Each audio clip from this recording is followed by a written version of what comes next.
Isinailalim sa autopsy ang 8 sa 13 napatay sa umano'y shootout sa Timonan, Quezon. Nakakuha pa ng ilang mahalagang impormasyon ng mga investigador. Mula pa rin sa lalawigan ng Quezon, nakatutok live din po ito si John Consulta. John? Mike, ipinagpaliban nga ang dapat sana ilibing sa 3 napatay sa umano'y engkwentro sa Timonan, Quezon. Ito'y para maisagawa ang re-autopsy ng National Bureau of Investigation.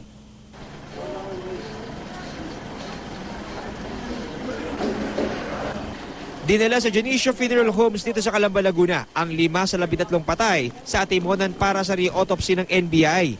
Unang ni-re-autopsy ang broker na si Rolando Q. Hilag na taga Binyan. Naroon din ang ilang tauhan ng Commission on Human Rights para idokumento ang findings. Maingat na sinuri ng NBI ang mga pinsalang tinamo ni Q. Hilag para makakuha ng mga karagdagang detalye sa kanilang ikinamatay, tulad ng direksyon ng tama ng bala at kung gaano kalapit ang mga shooter nang siya'y paputukan.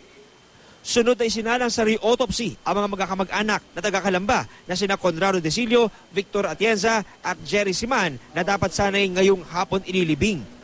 Huling ineksamin si Vic Siman. Bakas ang matinding sama ng loob ng mga kaanak habang pinagmamasdan ang matitinding tamang natamo ng kanilang mga mahal sa buhay. Itsura niya parang sorry. Itsura niya parang hindi siya deserve sa ganong klase ng kamatayan. Yung pangarap ng kapatid ko, ginanya na nila. Napakasalbahin nila.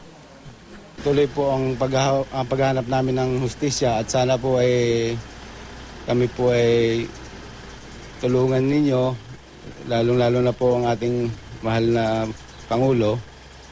Ako po ay naniniwala sa inyo sapagkat kayo po ay alam po naming patas at matuwid na daan ang inyo pong ipinangako sa amin. Ayon sa NBI, hindi naging madali ang re-autopsy sa mga biktima dahil nauna na silang na-examine ng ibang grupo pero nakakuha pa rin ng mahalagang impormasyon ang mga investigador. Muli rin isinailalim sa paraffin test ang mga biktima para matukoy kung nagpaputok nga ba sila ng baril o hindi. Ang pinagbabasihan namin yung location ng mga tama ng bala, yung presence ng signs of near fire kung may malapit ang mga tama, tapos kung ano ang pwedeng naging posisyon ng tao nung nakuha niya yung mga tama ng bala. Meron kaming mga ebidensyang nakuha.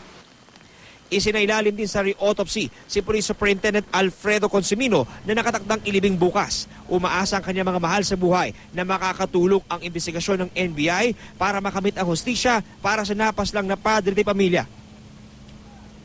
Mike, 8 sa 13 biktima ang natapos ng re-autopsy at inaasahang sa darating linggo ay matatapos ng lahat yung natitira pang 5. Samantala, hihiling daw ng NBI na makuha rin yung mga damit na suot ng mga biktima dahil susuriin nila ito at naniniwala sila makakakuha pa sila ng mga karagdagang ebidensya mula sa mga ito. Mike. Maraming salamat, John Consulta.